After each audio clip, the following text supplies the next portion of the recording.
आते हैं। जब हम यहाँ दुखी देखे उस परमात्मा, क्योंकि जिसके बच्चे बेटा बेटी दुखी हो जाते हैं वो माता पिता चैन से नहीं रह सकते। पार ना बसावे वो अलग बात है, लेकिन रो तो सकते ही हैं। तो इसी प्रकार वो पिता हमारे लिए रो रहा है कि ये कहाँ फंस गए जाके इस नकली के। ये भगवान है, हाहाकार मचा हुआ है। एक वर्ष वर्षा ना कर परम पिता, या मर जाए सारे तड़प के। तो पुण्यात्माओं, ऐसे लोक में हम रह रहे हैं और निश्चिंत, क्योंकि हमें पता नहीं कि कोई और स्थान भी है जहां हम जा सकते हैं और वहां जाने की विधि कौन सी है। तो जब तक हम ये ज्ञान प्राप्त नहीं करेंगे कि कौन भगवान है, कहां से हम आए हैं, या क्यों मर और जन्म रहे हैं, एक सेकंड का कोई किसी को विश्वास नहीं। क्या बिजली गिर जा किसी ऐसे बसे बसाए घर पे, और बाकी के अपने आप को सुरक्षित समझते हैं। तो बाकी जो शेष सुरक्षित समझते हैं उन्होंने अपना क्या प्रोटेक्शन कर रखा है जो उन्होंने नहीं कर रखा था। तो वो प्रोटेक्शन भी दास बताएगा आपको कि कौन सा प्रोटेक्शन करने से आप पर ये घटनाएं नहीं घटेंगी। लेकिन यहां रह जाना भी मूर्खता ही होगी। फिर अब वो समय आ गया है कि हम उस लोक को जा सकते हैं जहां से हम बिछड़े हुए हैं, जहां हमें सब सुविधाएं उपलब्ध हैं। और वो लोक है सनातन परम धाम, यानी सतलोक, सचखंड। वहां जाकर के हम सुखी हो सकते हैं। तो जो प्रसंग चला है कि हम अलग अलग बना दिए इस काल ने, ये अब कलयुग में ही क्यों बनाए? पिछला इतिहास देख लो, कोई अलग मजहब था ही नहीं। जब परमात्मा को पता लग गया कि ये घने दुखी हो गए मेरे बच्चे, अब वो यहां इसलिए आना पड़ा क्योंकि यहां काल भगवान ने अपने तीनों पुत्रों रजगुण ब्रह्मा, सतगुण विष्णु, तमगुण शिव जी के अंदर एक एक गुण बना के युक्त कर दिए। जैसे मिर्च होती है, मिर्च उस गुण युक्त है, और जब मिर्च का छौंक लगता है रसोई में, किचन में, तो वहां से उसकी निर्गुण यानी निराकार इफेक्ट दूसरे कक्षों में भी होता है, दूसरे कमरों में बैठे हुए सदस्यों को भी होता है, और छींकें आनी शुरू हो जाती हैं। ना चाहते हुए भी, रोकने से भी नहीं रुकती, वो छींकें अपने आप आनी शुरू हो जाती है। इसी प्रकार इस काल भगवान ने अपने तीनों पुत्रों को एक एक गुण युक्त बना दिया। इनकी अलग से राजधानी ऊपर बना रखी है इस ब्रह्मांड में। वहां ये रहते हैं, लेकिन वहां से इनकी जो तरंग है वो हमें यहां आकर प्रभावित रखती है। तो जिस कारण से हम परमात्मा को भूल गए। बच्चा जब तक गर्भ में रहता है वहां इसके ऊपर तीन गुणों का प्रभाव नहीं रहता, और जो ये मां के शरीर से, पेट से बाहर आता है, आते ये तीनों गुण ऑटोमेटिकली प्रभाव कर देते हैं, अचेत हो जाता है। इसको नए सिरे से समझाया जाता है, तू कौन है, ये तेरा पिता कौन है, तेरी माँ कौन है, तेरा भाई कौन है। इस तरह की पढ़ाई पढ़ा के काम चलाओ, इसको तैयार करते हैं। फिर परमेश्वर आते हैं स्वयं उस तत्व ज्ञान को प्रदान करने के लिए, और हमें ये बताने के लिए कि तुम यहाँ के वासी नहीं हो, तुम यहाँ काल के भयंकर लोक में रह रहे हो। तो पुण्यात्माओं, ये ज्ञान परमात्मा सतयुग से ही बताना शुरू करते हैं, लेकिन सतयुग त्रेता द्वापर में हम परमात्मा के इस ज्ञान की तरफ ध्यान नहीं देते। कारण क्या है? तो वो कारण बाद में बताएंगे, पहले हम जिस प्रसंग पर चले हैं इसको दोबारा लेते हैं। तो परमात्मा ने देखा कि मेरे बच्चे बहुत बुरी तरह दुखी हो रहे हैं। यहां रजगुण के प्रभाव से हम, श्री ब्रह्मा जी रजोगुण के कारण हम संतानों उत्पत्ति करते हैं, विवश है, जीव के बस की बात नहीं, चाहे कितनी बात बनावे। इसके आगे खुद शंकर भगवान भी फेल हो गए, जो भगवान की संज्ञा में हम लिया करते थे। ये बाई फोर्स सब क्रियाएं हमसे करवा रहा है। फिर एक दूसरे में मोह ममता भाई बहन, पति पत्नी में, माता पिता के अंदर, संपत्ति में, ये मोह जो उत्पन्न होता है, ये एक ऐसा अनविजिबल रोप है, ये अदृश्य रस्से बांध रखे हमारे, ये जीव के बसकानी से दूर हो जावे। इसको सतीथी बोलते हैं। और तमोगुण से अपरिचित हो, जरा सी बात पर झगड़ा हो जा, लट्ठम लट्ठा गोली चल जा, ना जाने कितने आदमी मर जा। और ये संहार करने में की सेवा इसको दे ही रखी अपने पुत्र को, काल भगवान ने शिव को, तमोगुण शिव को। तो पुण्यात्मा परमात्मा जब वहां आए, उन्होंने देखा कि मेरे बच्चे बहुत बुरा हाल हो रहा है। और ऊपर से इसने क्या बना रखा है कि इसको एक श्राप लगा हुआ है। किसको? ब्रह्म को। इसने सतलोक में एक गलती की थी। इस दुर्गा को,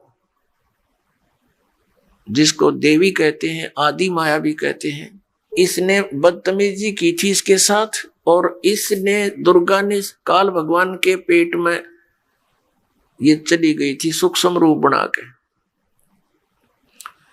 इसने इसके साथ बदतमीजी की थी, इसके साथ बलात्कार करने की कुचेष्टा की थी।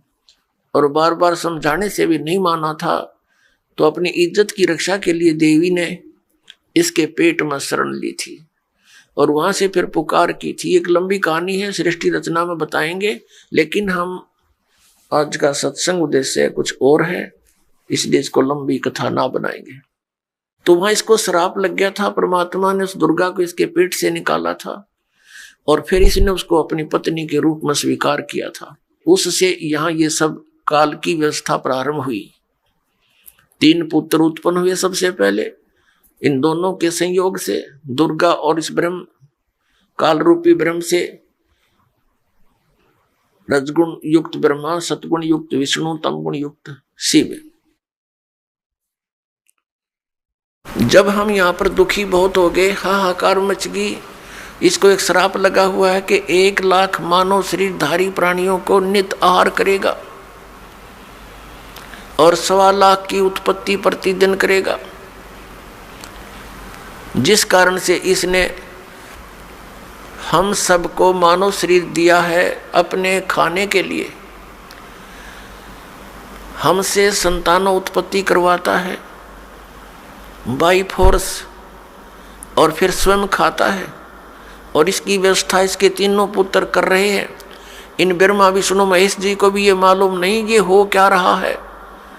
यदि इनको ये विश्वास हो जाए कि तुम्हारे कारण ये सब कुछ ये हो रहा है तो ये भी सरेंडर कर देंगे, लेकिन इनको विश्वास नहीं हो पा रहा। परमात्मा ने आकर भी इनको समझाने की चेष्टा की थी, पर काल के दबाव से इन्होंने स्वीकार नहीं किया था। इसको मानव शरीर धारी प्राणियों के सूक्ष्म शरीर को तपस्या पर भून कर खाता है ये उनको। यानी मनुष्य के पूरे जीवन में जो भी ये प्राणी खाता है, पीता है, व्यसन करता है, उसका सूक्ष्म अंश सूक्ष्म शरीर के अंदर लिप्त हो जाता है। फिर वो आसानी से नहीं निकलता वो गंध। उसने एक व्यवस्था बना रखी है, एक तपस्या बना रखी है, कुकर। उस कुकर में डाल देता है और उनको तब तक उबालता है जब तक उनसे वो गंध ना निकल जा। जीव मरता नहीं, लेकिन वहां जब उबालता है बुरी तरह तड़पते हैं, बुरा हाल कर लेते हैं।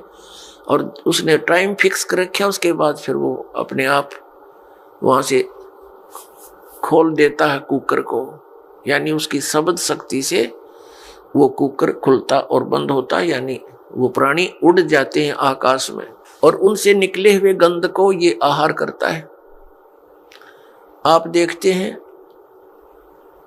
किसी भी समाज यानी धर्म को देखिएगा, मनुष्य का जो आहार है वो कितना उत्तम दे रखा है। यहाँ पर गेहूं है, चावल है, घी है, शक्कर है, बूरा है, दूध है, दही है, काजू, किस्मत, सेब, संतरे, मेवा है, फल है कितने सुंदर। इन सब को त्याग के मांस खाना प्रारंभ कर देता है। इनको सबको त्याग के ये हुक्का बीड़ी बना लिए ठूठे, इनको पीता है। बताइए क्यों पीता है? क्योंकि ये काल मन रूप में सब में विद्वान हो गया और इसने ही ये सब क्रियाएं करवानी है ताकि इसका चटपटा आहार बने और जिससे इसका जो भोजन है वो स्वादिष्ट बन जावे। हमें वह भून कर खाता है, जीव मरता नहीं। अब यहां आपके मन में एक शंका उत्पन्न होगी कि भाई इसको श्राप दिया किसने? हमारे पिता ने, परम पिता ने, सतपुरुष ने, कबीर देव ने। तो फिर यहां भी शंका उत्पन्न होगी क्योंकि अभी तक ये तत्व ज्ञान आपने सुना नहीं। बाकी जो ज्ञान आपने परंपरागत सुने हैं उनमें आपको कोई डाउट रहा नहीं, चाहे वो कैसे भी हो। और ये नया ज्ञान सुनते हैं तो ढेर सारी शंकाएं मन में उत्पन्न हो जाती है, स्वाभाविक है। अब आपके मन में ये आवेगा कि तो फिर भगवान ने इसको श्राप दे ही दिया, वो श्राप ही नहीं देना चाहिए था। पुण्यात्माओं, आप देखते हैं 84 लाख प्रकार की योनियां, कीटाणु, ये जीव जंतु, पशु पक्षी, इसने योनियां बना रखी है। यदि परमात्मा इसको ये श्राप नहीं देता तो ये मानव शरीर नहीं देता आपको, और मानव शरीर नहीं देता तो आप कभी भी स्वदेश नहीं जा सकते थे। अब मानव शरीर का इसलिए इसको श्राप देना पड़ा कि ये मनुष्य शरीर पाओगे तो इनको मैं अपने निज घर की जानकारी, खबर पहुंचा सकता हूं, और ये तो दुख पावेंगे क्योंकि इन्हें गलती कर दी, इस नालायक के साथ चले गए, कुत्ते बन के, गधे बन के, सुअर बन के, कैसी दुर्गति हमारी हो रही है। तो पुण्यात्माओं, परमात्मा का जो ये अध्यात्म ज्ञान है ये बिल्कुल सत्य है। इस सत्य में आपको अविश्वास ना होना चाहिए। अविश्वास की जो ना गुंजाइश दास छोड़ेगा नहीं। यदि आप धैर्य पूर्वक इन सत्संगों को, दास के वचनों को, जो गॉड गिवन है, परमात्मा के दिए हुए परम अक्षर ब्रह्म के, सत्य पुरुष के, वो आपको सुनाता हूँ। ये किसी डूम भाट के गीत दास नहीं सुनाता, उस परमात्मा का दिया हुआ ज्ञान आपके रूबरू और सभी सदग्रंथों से मेल करके आपके समक्ष प्रमाणित करता हूँ। और फिर आपको कुछ दिनों के बाद कति संशय नहीं रहेगी। प्रारंभ में तो संशय होती ही होती है, इन संशयों में ही आप सुनते ही रहिए इस ज्ञान को। इन्हीं से, इस सुनने से, इस सत्संग के सुनने से आपके संशय नाश हो जाएंगे, बिल्कुल संशय नहीं। तो कहने का भाव ये दास का है कि पहले हमारा कोई मजहब नहीं था, अब ये इतने धर्म बन गए। पहले एक केवल मानव धर्म था, सभी वेदों में वर्णित विधि अनुसार साधनाएं करते थे, जैसा भी उनके गुरु लोग बताते थे। तो उसका कारण कहां से प्रारंभ हुआ? जब हम यहां महादुखी हुए, किसी का पुत्र मर रहा है, किसी की पुत्री विधवा हो गई है, किसी के माता पिता दोनों ही मर जाते हैं 10-10 वर्ष, 12 वर्ष के बच्चों को छोड़कर, और किसी माता पिता के सामने ही पूरा परिवार नाश को प्राप्त हो जाता है। कहीं पर भूकंप आकर हजारों की संख्या में व्यक्ति मारे जाते हैं, आराम से सो रहे होते हैं, ना जाने के बिजली गिर जाती है, कहीं पर अचानक फ्लड आ जाती है, सब परिवार के सदस्य, कोई इधर मर रहा है, कोई इधर फिर रहा है, कोई कहीं पहुंच गया, और कितने प्यार से हम विश्राम कर रहे होते हैं। तो ऐसे गंदे लोक में आकर हम शेष बचे हुए ये सोचते हैं कि हमारे ऊपर ये आपदाएं नहीं आएंगी। ये भूल है आपकी। आज तो हम रोज मौत को साथ लिए फिरते हैं, सफर हम करते हैं। 90% व्यक्ति आज सफर में रहते हैं, 80% चाहे कोई मोटरसाइकिल पे, चाहे कोई अपने किसी कारण से भी गाड़ी में। तो ये तो मौत साथ चल रही है हमारे पैरेलल। हम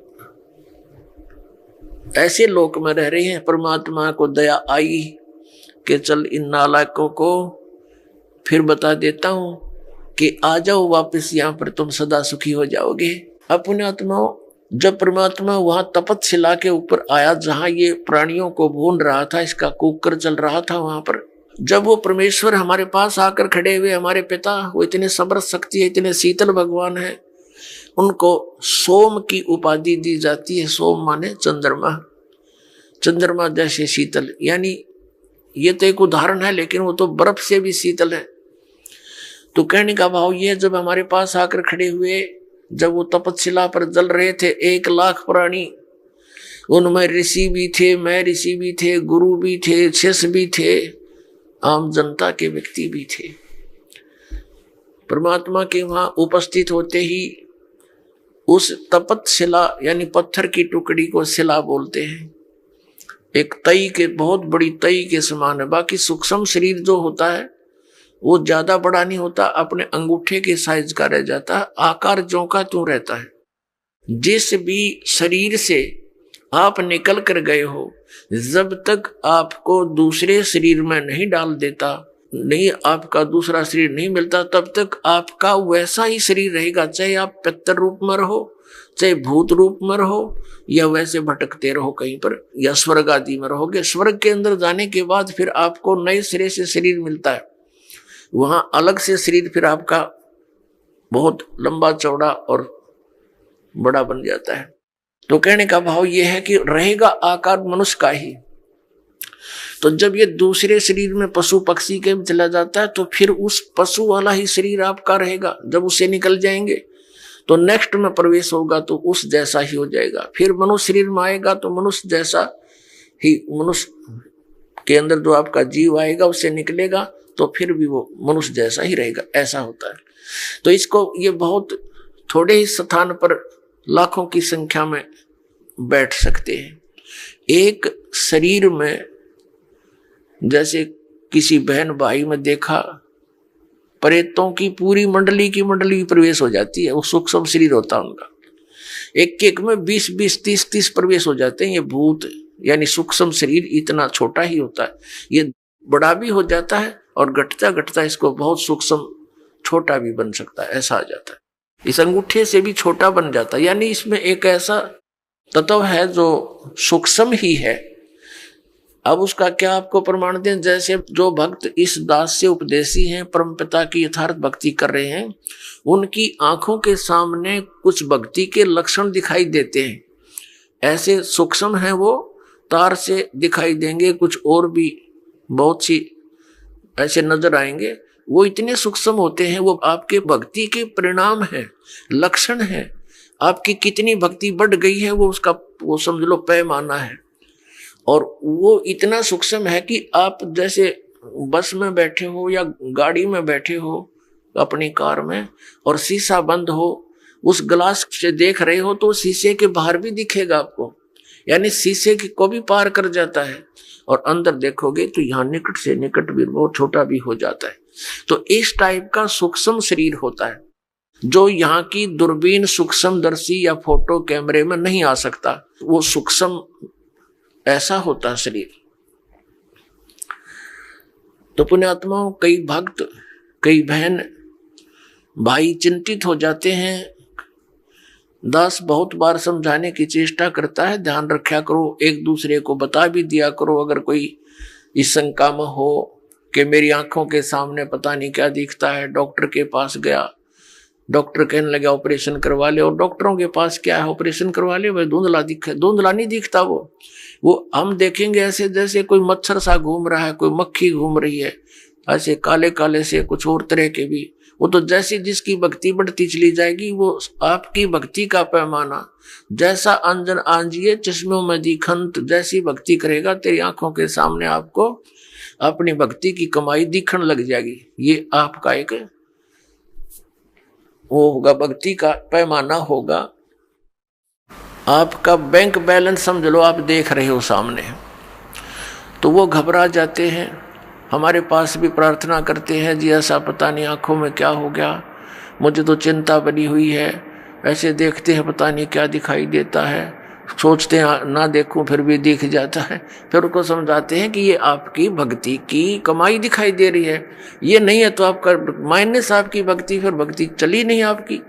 इससे आपकी भक्ति संग्रह होगा, वो धन वो दिखाई दे रहा आपको, बाहर है वो, अंदर दिखता है उसका रिफ्लेक्शन बाहर आपको। तो संतुष्ट होते हैं। तो पुण्यात्माओं, ये वो भक्ति है कि आपको आपके समक्ष दिखाई दे रही होती है तो घबराना नहीं होता। तो प्रसंग ये आता है कि वहां तपतशिला के ऊपर फिर वो उनको भून रहे थे, परमात्मा आकर खड़े हो गए। वो तपतशिला तो ज्यों की तो गर्म है, बहुत ज्यादा उसका जो है टेम्परेचर है, तापमान है, लेकिन परमात्मा के वहां पहुंचते ही वो उसकी जो आंच है, उसकी आंच जो है उन तपतशिला पर पड़े हुए गिरे हुए उन प्राणियों को प्रभावित नहीं कर रही थी। तो जैसे आपके सिर में दर्द हो तेज, तो आपका बोलने भी दिल ना करे, चाहे कितना प्यारा व्यक्ति बैठा हो, और जब वो दर्द ठीक हो जाए खूब बतलाओ घंटों तक, तो ऐसे उनकी वो पीड़ा खत्म होगी तो सब बैठ गए ऐसे। और देखा, उन्हें सोचा भगवान आ गया, और कहा हे भगवान। उन्हें सोचा तो ये था कि यहाँ भगवान आ गया, और वो आ गया रियल भगवान, रियल गॉड आ गया वहां पर। उसने कहा, सब प्राणियों ने पूछा, हे परमात्मा, हम अब यहाँ कौन से कर्म का दंड भोग रहे हैं? क्योंकि यहाँ हमने विधान का पता है कि जैसे कर्म करेगा वो भोगने पड़ेंगे। यदि पाप करोगे तो पाप भी भोगने पड़ेंगे, पुण्य करोगे तो पुण्य भी प्राप्त होंगे, या जैसा कर्म करोगे वैसा ही मिलेगा।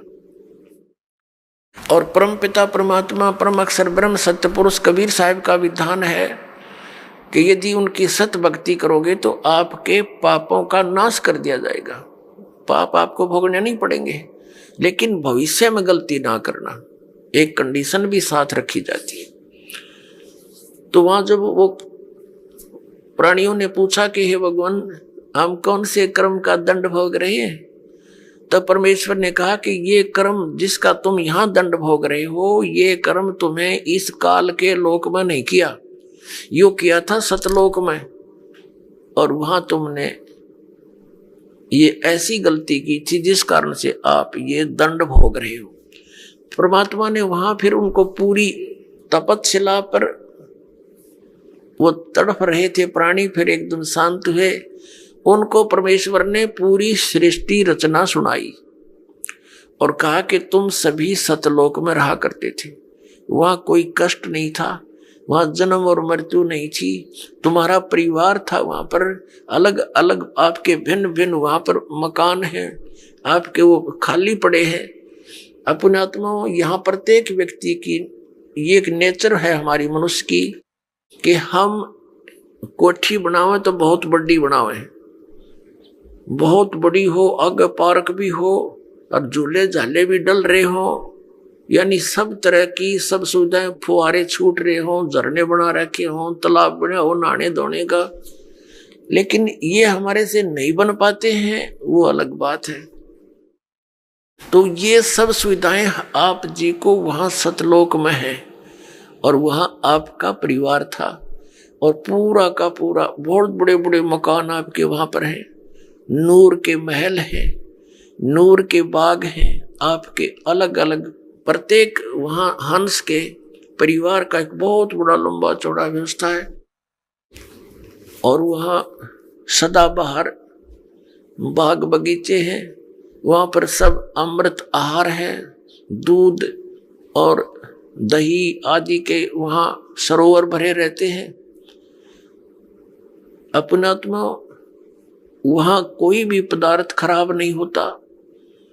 जैसे ये गंगा एक दरिया है अपने भारतवर्ष में, इसका जल कभी खराब नहीं होता, और आज तक वैज्ञानिक ये अपने आप में सोचे हैं भगवान है नहीं, ये नहीं बता सके कि ये क्या कारण है।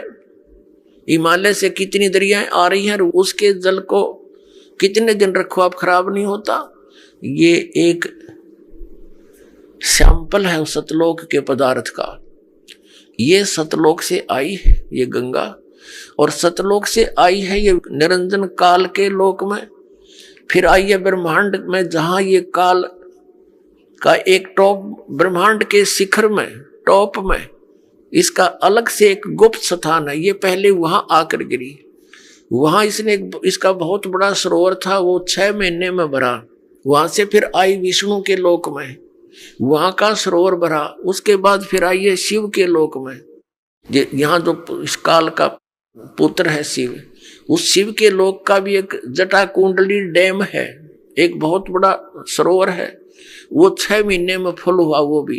फिर वहां से फिर ये ओवरफ्लो होकर वहां से चली, वहां से आ रही है। ये इसके आने का तरीका दूसरा है। जैसे समुद्र से यहाँ वर्षा जो होती है, तो समुद्र का जल कैसे वहां से चलता है, वाष्प बनकर उठा, बादल का रूप धारण किया, करोड़ों टन जल ऊपर आकाश में बगैर किसी सपोर्ट के उसका रूप बदल दिया परमात्मा ने। बादल का रूप बन रहा है, करोड़ों टन वाटर है और आराम से आसमान में निरालंब है, और फिर आके बरसन लग गया।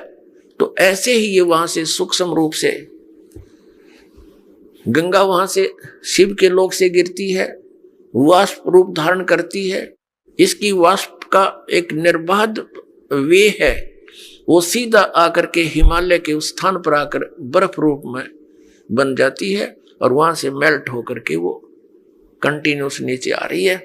तो ये सैंपल है उस परमात्मा के सतलोक के पदार्थों का। वहां कभी यहां भी खराब ना होती से गंदे लोक में, वहां तो बड़ा स्वच्छ स्थल है। तो परमात्मा ने सारी सृष्टि रचना बताई कि पुत्रों बच्चों, तुमने एक भयंकर भूल करी थी। ये काल भगवान वहां तपस्या कर रहा था, तो तुम उस पर आसक्त हो गए। और वो तपस्या कर रहा था कि मुझे अलग स्थान चाहिए। सत्ययुग तप इसने एक किया, उसके प्रतिफल में परमेश्वर सत्य पुरुष ने, कबीर साहिब जी ने इसको 21 ब्रह्मांड प्रदान कर दिए। तप से राज्य प्राप्त होता है। इसने फिर सत्ययुग तप किया। फिर परमात्मा ने पूछा कि तू क्या चाहता है। इसने कहा जी भगवान मुझे कुछ कंस्ट्रक्शन करने की सामग्री दे दो, मटेरियल दो। ये ब्रह्मांड 21 ब्रह्मांड तो ऐसे हैं जैसे खाली प्लाट पड़े हो। परमात्मा ने इसको 5 तत्व और 3 गुण प्रदान कर दिए कि ले तू अपना खेल ले खिलौना। तो इसने सोचा कि कंस्ट्रक्शन भी कर लूंगा, मकान बना लिया प्लाट में, फिर मैं अकेला इनमें करूंगा क्या, मेरे साथ कुछ प्राणी भी होने चाहिए। इसने फिर तप शुरू किया।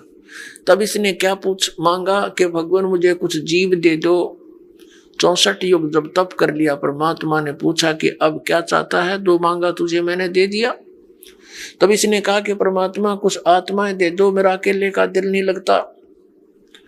तब परमेश्वर ने कहा था देखो भाई, तेरे तप के बदले में और कोई प्लाट चाहिए ले ले, लेकिन ये आत्मा मेरी अंश है, नहीं दूंगा, क्योंकि ये सब मेरे ही शरीर से उत्पन्न हुई है, मेरे वचन से उत्पन्न हुई है, मेरे बच्चे हैं।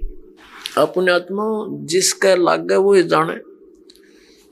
जैसे इन बहनों से पूछ कर देखो, पिता में भी ममता इतनी नहीं बनती बच्चों में जितनी मां में बनती है। एक बहन को एक बच्चा हुआ, उसके ना हाथ ना पैर ना सिर, एक रसोड़ी सी, और थोड़ी देर तड़फा और खत्म हो गया। उसके लिए भी बुरी तरह रो रही है, टक्कर मार मार के, हाय मेरा बच्चा, हाय मेरा बच्चा। अब इसी प्रकार हम परमात्मा के बॉडी से निकले हैं, उसके वचन से। और पुण्यात्मा जो ये लोग कहते हैं, कुछ दिग्भ्रष्ट व्यक्ति आचार्य पद प्राप्त करके, गुरु पद प्राप्त करके, इन्होंने ठेका ले रखा है जनता को गुमराह करने का और शास्त्र विरुद्ध ज्ञान बताने का। ये कहते हैं जीव ही परमात्मा है और अस्तित्व है ही नहीं। अब जैसे ये साथ में उदाहरण भी लेते हैं तुलसीदास कृत रामायण की चौपाइयों का। गोस्वामी तुलसीदास जी ने भी कहा है कि ईश्वर अंश जीव अविनाशी। ईश्वर का अंश है ये जीव, लेकिन ये है अविनाशी। अब अविनाशी की रचना अविनाशी ही होती है, तो परमात्मा का अंश है ये जीव, उसने अपने वचन से सभी आत्माओं को रचा था। तो कितनी ममता उस परमात्मा की आपके अंदर। आप तो समझ नहीं सकते इस बात को, क्योंकि आपने यो ज्ञान कदे सुना ही नहीं। यदि सतलोक और सचखंड की महिमा सुनाने वाले ये नकली पंथ थे, ये राधा स्वामी और ये सच्चा सौदा वाले और ये जय गुरुदेव वाले और ये निरंकारी जनोद वाले, ये सारे नकली थे। न कख नहीं पता सतलोक और सचखंड का। ये काल प्रेरणा से काल ने पहले भेज दिए थे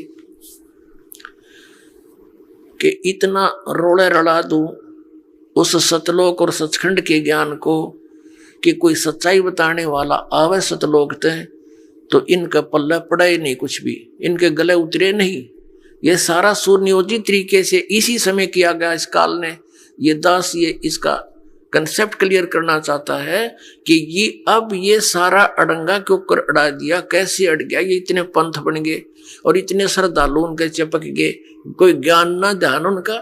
क्योंकि ये काल प्रेरणा से और काल के प्रभाव से, मन काल है सबके अंदर और ये काल मन के रिपोर्ट से चलता है, ये मन काल के रिमोट से। और तो ये सब फटाफट वहां भेज दिए, वह धक्के मारन ये हंगे जावा उड़े और हम यहाँ पलका बिछाए बैठे हैं, सारी सुविधाएं देते हैं, यहाँ नौकर ना वहां के दे रहा है, वहां से भर ली जोड़ी तुमने। कोई 20 वर्ष धक्के खा के, कोई 30 वर्ष धक्के खा के नास्तिक होने के कागार पे पहुंच गया मानो। तो परमात्मा ने कहा कि भाई ये मेरी आत्मा है, ये मैं नहीं दे सकता तेरे को किसी कीमत पर भी, ना तेरी किसी जपते ना तपते। फिर मालिक को पता था कि हम उस लोक में रहने योग्य नहीं रहे थे। क्यों नहीं रहे थे? क्योंकि जब ये तपस्या कर रहा था ये एक पैर पे खड़ा था और हम इस पर आसक्त हो गए। ओह देख कितने दिन हो गए इसको यहाँ खड़े रहे, ओह, यानी हमारी इसके अंदर एक कसक बन गई, ये एक बुराई हमारे घर कर गई। हमने अपने पिता से, अपने मालिक से हृदय हटा दिया और इसके अंदर जोड़ दिया। वो अंतर्यामी है, सब जानते थे, वो ये भी जानते थे कि ये मरेंगे, इनकी बिरान मट्टी हो जाएगी जब वहां चले गए। तो उन्होंने, परमेश्वर ने हमें सतर्क किया बार बार आकाशवाणी करके, कहा कि भाई आप मस्त रहो, किसी की क्रिया को मत देखा करो, जो जैसा कर रहा है उसको वैसा ही फल मिल जाएगा। मत देखो इसके इस ड्रामेबाजी को। हम ऊपर से तो सावधान हो गए, अंदर से कसक नहीं गई और इतनी प्रबल कसक होगी कि हम एक बंधन में बंध गए इसके साथ, ममता से, मोह से। परमात्मा अंतर्यामी है, वो जान गए कि ये गए काम तय। तो फिर परमात्मा ने कहा कि भी एक बात सुन। अब परमेश्वर ने यह भी सोचा कि जहां अगर ये रहेंगे तो औरों को भी खराब करेंगे, इसके साथ जाने में ही यहाँ का हित है। जैसे पुण्यात्माओं, एक सेब विक्रेता है, सेब, और उसको कितनी प्यारी है वो सेब, एक सेब मानो 10 रुपए की होती है, और उन टोकरे में सेब के ढेर में एक सेब भी उसको खराब नजर आती है, तुरंत निकाल कर बाहर फेंक देता कूड़े में, कई नौरा ने भी फेंक खराब करेगी। वो उसका शत्रु नहीं, लेकिन उसको पता है कि और घना नाश कर देगी या मेरा एक इसके ऊपर चिपक लालच करता रहा तो वो देर नहीं करता, उसको निकाल कर तुरंत बाहर कूड़े में फेंक देता है, फिर उसको सूअर खाते हैं। तो परमात्मा के हम कितने प्यारे थे, लेकिन हम उस सेब की तरह खराब हो गए, तो हमारा वहां से निकालना अनिवार्य हो गया था। अब क्या हुआ कि इस काल ने जब ये कहा कि भगवान मुझे कुछ आत्मा दे दो, परमात्मा ने मना कर दिया।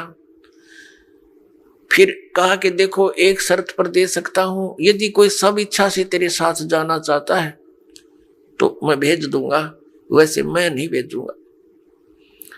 परमात्मा को पता था कि ये डटे भी ना डटे, ऐसी इनका चाव चढ़ रहा है, इसके साथ जाने का चाव लगा हुआ है, उमंग है, पता नहीं क्या लुटाएंगे वहां जाके। अपने आत्माओं, यही बीमारी हमारा लगी थी जो आज विद्यमान है। ये जैसे हीरो और हीरोइन, अभिनेता अभिनेत्री, अपने पेट के लिए चटक मटक करते हैं सारा दिन हैं, और ये नौजवान बालक इतने आसक्त हो जाते हैं कि वो मेरा फेवरेट हीरो है, वो मेरी फेवरेट हीरोइन है, और लेना एक न देना दो इनका। उनसे क्या मिलेगा उन फेवरेटों से इनको? अब जैसे यहाँ बरवाला में आ जाए कोई हीरोइन या हीरो है, ये फिल्मी नेता अभिनेता, ये देखो नौजवान बच्चों को जिसने भी पता चलेगा वही रोटी खाता होगा, रोटी खाता छोड़ दे मैंने खाना, और फट दे भाग लेगा अपना व्हीकल या जो भी साधन उपलब्ध है, और वहां देखेगा 1 किलोमीटर दूर खड़े न मंच के ऊपर, अन्नो देखे जाएंगे वो खड़ी, सारा दिन धक्के खा के वापस आ जा, कह दिया उस खड़े खड़ी ने तुम्हारे को। तो ये बीमारी हमारे सतलोक में लगी थी, इसके ऊपर हम आसक्त हो गए, वही एज इट इज आपके हृदय में आज भी वो वासना समाई हुई है। और इस काल ने वहां दुर्गा के साथ अकेली लड़की देखकर इसने उसके साथ बलात्कार करने की चेष्टा की थी, तो ये मन रूप में सब में विद्यमान हो गया। और यही दशा आज सभी प्राणियों की हो रही है कि 90% तो अवश्य से प्रभावित होते हैं। कुछ पुण्य आत्माएं हैं वो अपना बहुत विचार करके अपने मन को रोक लेते हैं, वो अलग बात है। तो कहने का भाव यह कि जो ये बुराइयां हमारे घर की इस काल के कारण और जो वो ड्रामा हमने देखा उसके कारण हम इतने आसक्त हो गए। अपने आत्माओं, जब काल को कहा भगवान ने कि भी जा तू इनसे पूछ ले, जो तेरे साथ जाना चाहते हैं सब इच्छा से मैं भेज दूंगा। ये सृष्टि रचना सुना रहे परमात्मा दास, सिर्फ एक सिंपल सी सुना रहा। आज का जो विषय है कि ये मजहब क्यों बन गए और ये नकली पंथ क्यों चल गए, ये पहले ना चले, इस विषय को, इस कंसेप्ट को क्लियर करने के लिए अभी तो भूमिका बनाई जा रही है। ये सृष्टि रचना दास कंप्लीट नहीं सुना पा रहा है क्योंकि समय के अभाव से।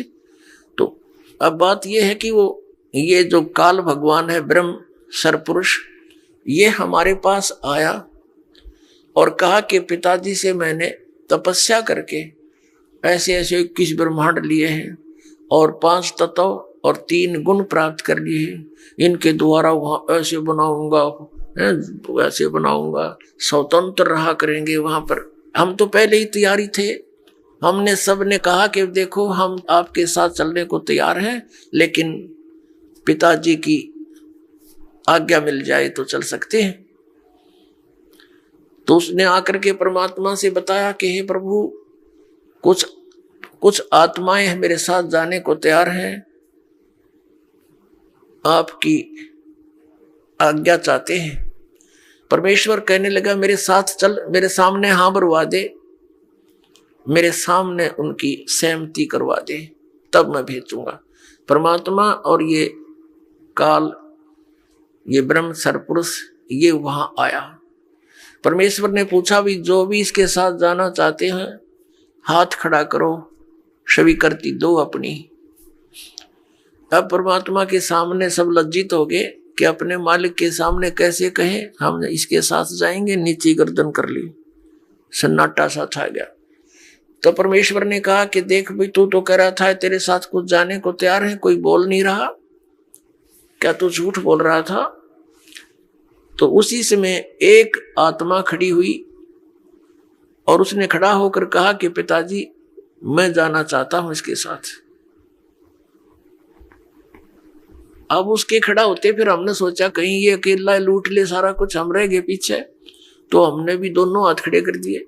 हम भी जैसे क्लास में बच्चे होते हैं ना, एक टीचर प्रश्न पूछता है तो डरता डरता पहले 1-2 हाथ खड़ा करा कर, फिर सोचे कदे हमने पिटाई हो जा, हम भी करते, किसी ने कुछ नहीं आता वो भी हाथ खड़ा कर दिया कर। तो ऐसी दशा होगी हमारी।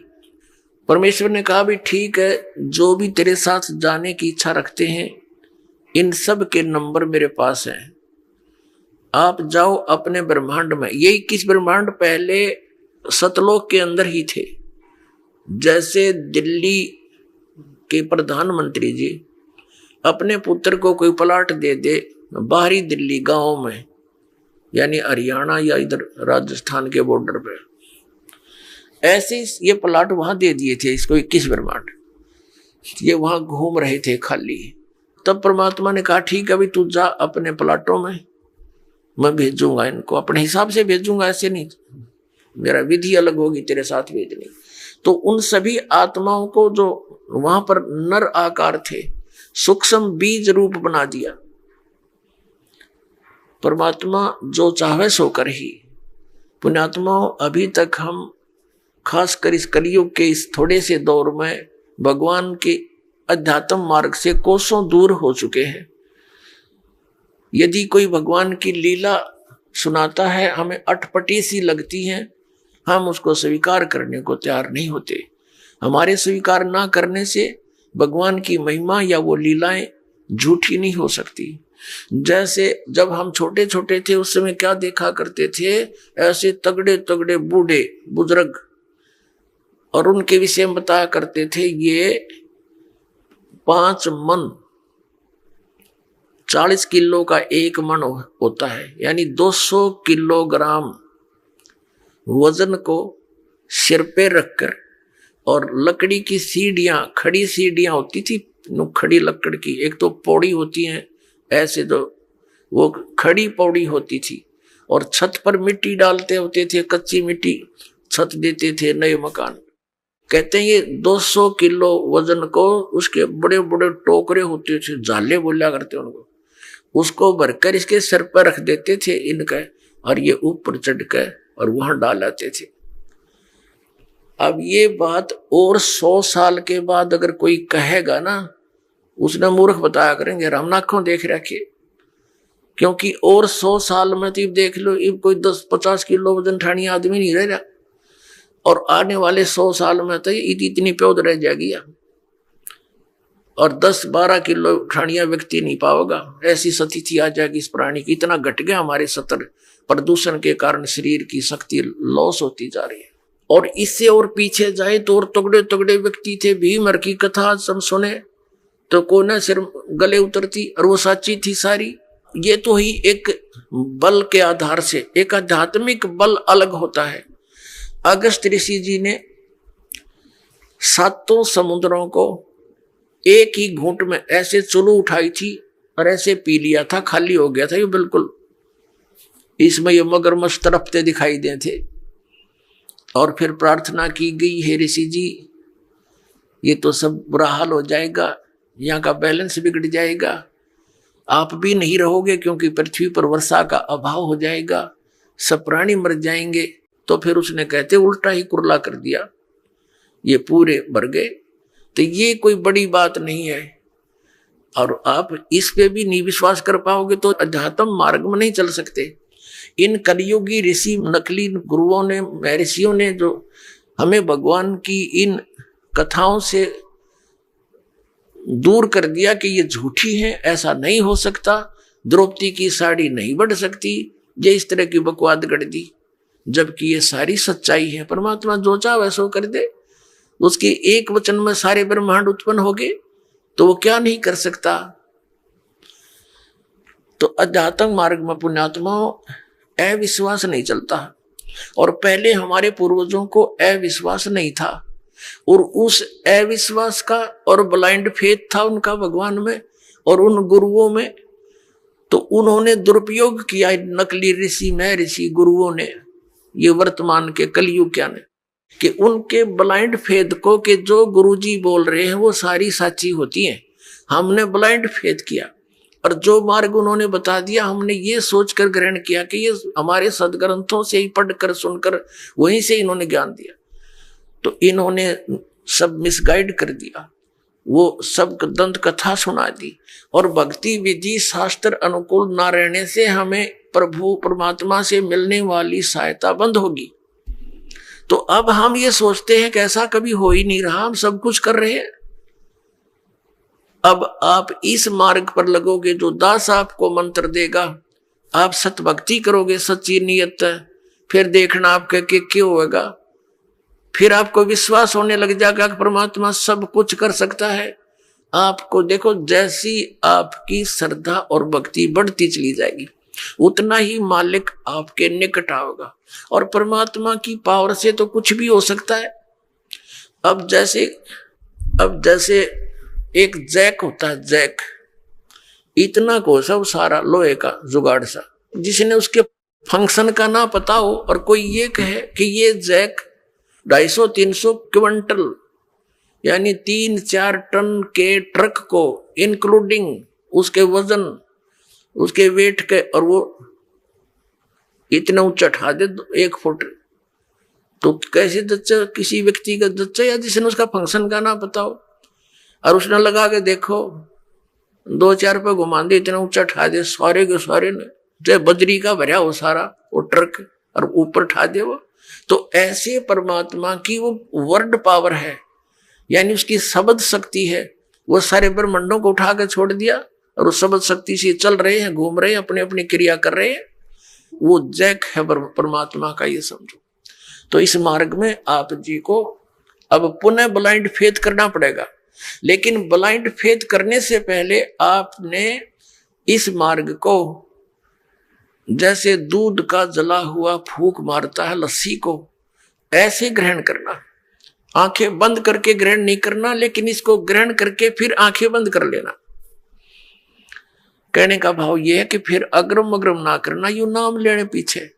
इस दीक्षा लेने से पहले आप खूब ट्राई करो और खूब परीक्षण करो, सब जो दास बताता उसका प्रमाण देखो, और फिर आंखें बंद करके उपदेश ले लो, और फिर आंखें ही बंद रखना, यानी ब्लाइंड फेथ करना, पूर्ण विश्वास करना दास के एक एक शब्द पर, फिर आपकी भक्ति चलेगी। अब तो आप आते हो दूध के जले हुए, और फिर यहां फूंक मारते हो लस्सी को भी, कोई बात नहीं, कुछ दिन के अंदर आपको अपने आप डिफरेंशिएट का पता लग जाएगा। और खूब ट्राई करो पहले, फिर बाद में अगन बगन करोगे तो भगवान का लाभ मिलना बंद हो जाएगा।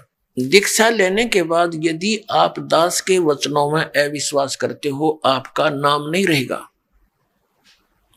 कह कबीर सुनो भी साधो, मैं तो हूं विश्वास में। अब उस परम पिता परमेश्वर परम पूज्य कबीर जी, जो एक जुलाहा जाति में, एक झोपड़ी में रहने वाला, एक धोती लंगोटी में रहने वाला, और उसको भगवान मानना बालकों का खेल है, लेकिन वो परमात्मा है और थे और रहेंगे, क्योंकि हम समझ नहीं सके। अब उसको कोई परमात्मा मान सकता है? जब दास ने प्रारंभ में कहना शुरू किया तो लोग मजाक किया करते थे कि देख यो भी दानक हो गया। अरे भले हुए क्यों, हम तो लेट हो गए, दानक कौन में, हमने तो पहले होना चाहिए था जब पता लग जाता था। कहने का भाव ये था कि दानक का अर्थ है कबीर पंथी।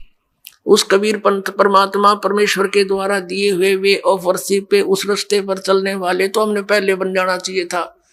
हमारे दादे परदादों ने बन जाना चाहिए था। वह भूत बने फिरे नकली संतों और पंथों, इन गुरुओं के शास्त्र विरुद्ध ज्ञान को सुन सुनकर अरीब उनके श्राद्ध निकलवावे, वह भूत बने फिरे आप खावे, क्योंकि तुम्हारे पिताजी स्वर्ग में दुखी हो रहे हैं। अरे स्वर्ग की तो हो गया जहां दुखी हो रहे हैं, लोग ना नरक में डलवा दिए उल्टी साधना करवा के, और फिर आप पेट भरे और श्राद्ध के तुम्हारे पिताजी खावे। वाह भाई वाह। तो कहने का भाव ये पुण्यात्माओं, शास्त्र विरुद्ध साधना करने से हम बहुत हानि उठा चुके हैं। उस दानक जुलाहे कबीर जी को और भगवान मानना, ये भी एक 8वां जुबा के 10वां जुबा समझ लियो, लेकिन वो भगवान है ही। हमारे ना मानने से उनकी वो प्रभुता समाप्त नहीं हो सकती, क्योंकि हम नहीं पहचान पा रहे लाल है ये, हमें विश्वास नहीं हो पा रहा, तो ये हमारी बाल बुद्धि का ही परिणाम है। लाल तो इतनी ही कीमत रखता है, वो लाल है, वो पूर्ण परमात्मा है, और वहां लीला करने के लिए सह शरीर आए थे, सह शरीर चले गए थे, और पूरा ज्ञान उन्होंने हमें बताया आकर के, जो दास आपको बता रहा। तो प्रसंग चल रहा है, हम उसी पर आते हैं। तो इसी प्रकार जब आप जी दीक्षा ले लेते हो, उसके बाद फिर दास जो वचन बोलता है और आपके मन में अविश्वास उत्पन्न होता है, तो आप कमजोरी में आ चुके हो, क्योंकि आप कितने दिनों से भक्ति कर रहे होगे, जब से जन्म हुआ। पवित्र हिंदू धर्म में तो शायद कोई ही व्यक्ति ऐसा होगा नास्तिक जो भगवान नहीं कहता हो या उसको नहीं मानता हो। वैसे तो मुसलमान धर्म में भी भगवान अल्लाह वो सभी मानते हैं, ईसाई धर्म में भी मानते हैं, हिंदू धर्म में भी मानते हैं। और आप कितने दिन से ज्ञान सुनते आ रहे हो, और दास जो भी ज्ञान आपको सुना रहा है उनके एक पॉइंट को क्लियर करने के लिए 3-3, 4-4 प्रमाण देता है। और पहले आपने जो अज्ञान सुन रखा था उसका कोई सिर पैर नहीं और आपको स्वीकार्य था। अब ये क्यों अग्रम अग्रम इतनी हो रही है आपके माइंड में, काल को ये चिंता बनी रहती है कहीं ये इस मार्ग पर दृढ़ ना हो जा और इसका बेड़ा पार ना हो जा, तेरे हाथों से ना निकल जा। तो पुण्यात्मा, उपदेश लेने से पहले दास ने बहुत सुविधा उपलब्ध कर रखी है। जिन दिनों में सत्संग होता सत्संग सुन करो। फिर परमात्मा ने दया बख्श रखी है एक पवित्र टीवी चैनल पर, उसने साधना के ऊपर शाम को 8 बजे सत्संग आता है, वहां सुनते रहो। कहने का भाव ये है कि आप जी पहले कति कंसेप्ट क्लियर करो, जब आओ यहां पर और नाम लेकर फिर जो सही दृढ़ होकर आते हैं उनको कुछ चंद ही दिनों में परमात्मा की वो चमत्कार शुरू हो जाएंगे। क्योंकि कनेक्शन ले लिया बिजली का, कनेक्शन लेते ही आपके पंखे चलेंगे, सब कुछ ठीक चलेगा। यदि कनेक्शन लूज हो गया, ना पंखा चलेगा ना कोई और सुविधा उस पावर से होगी, जो पावर सत्र का काम है तो पावर से ही होगा। तो इस प्रकार आपका अगर कनेक्शन लूज रह गया, यानी आपका नाम खंडित हो गया, तो मालिक की पावर आपके घर पर या आपकी बॉडी में काम नहीं करेगी। इसके लिए परमात्मा ने बताया है कि अनंत कोटि बाजी जहां अमन रचे सकल ब्रह्मांड ही, कहे कबीर मैं क्या करूं ये काल करे जीव खंड, कि मैं इतना समर्थ हूं। परमेश्वर कबीर जी कहते हैं अनंत कोट बाजी जहां मन रचे सकल ब्रह्मांड। और कबीर साहब कहते हैं, आदरणीय गरीबदास साहिब जी को कबीर साहब ने ये ज्ञान दिया था, ये वाणी गरीबदास साहिब जी की है, कि कबीर साहब ये कहते हैं, गरीबदास जी उसका समर्थन कर रहे हैं कि कबीर साहब ये कहते हैं कि मैं क्या करूं, यो काल मेरे से जीवों को खंड कर लेता है, इनके नाम खंड करवा के फिर मेरी पावर वहां काम कर नहीं सकती, ये ऐसा कर देता है। तो आप इसे सावधान हो। दीक्षा लेने में देरी हो जावे कोई दिक्कत नहीं, लेकिन लेने के बाद फिर ये समझ लेना हमें भगवान मिल गया, और फिर गुरु जी को परमात्मा के तुल्य मानना पड़ेगा, तब आपकी प्रॉब्लम सोल्व होएगी। भले ही पुण्यात्मा गुरु भगवान नहीं है, ये दास क्योंकि मालिक आए थे वो तो भगवान थे ही, वो भी गुरु थे, हमने उनको भी भगवान नहीं माना, लेकिन इस दास को आपने भगवान मानकर ट्रीट करना पड़ेगा, तब आपको सफलता मिलेगी। जैसे गणित के अंदर एक प्रश्न आता है ब्याज का, ऋण का। उस ऋण के अंदर क्या होता है कि हमने मूल धन खोजना होता है, बच्चों ने मूल धन प्राप्त करना होता है, वो प्रश्न ऐसा होता है। तो उसके अंदर मानना पड़ता है, मान लीजिए मूल धन 100 रुपये, वो मूल धन 100 रुपये होता नहीं, वो तो करोड़ों की संख्या में होता है, लेकिन वो करोड़ों की संख्या की राशि वाला मूल धन हमें तभी उपलब्ध होगा जब हम 100 रुपये को मूल धन मान लेंगे।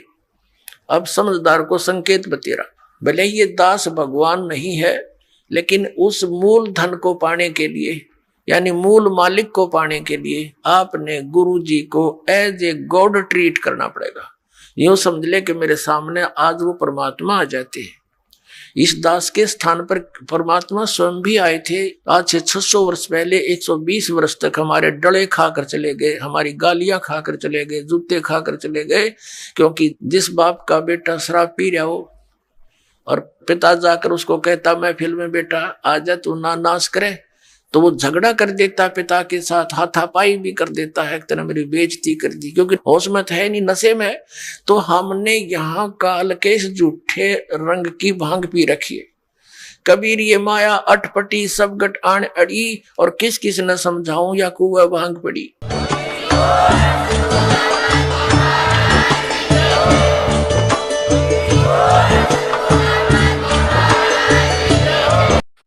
संत रामपाल जी महाराज जी से नाम दीक्षा लेने के लिए इन नंबरों पर कॉल करें।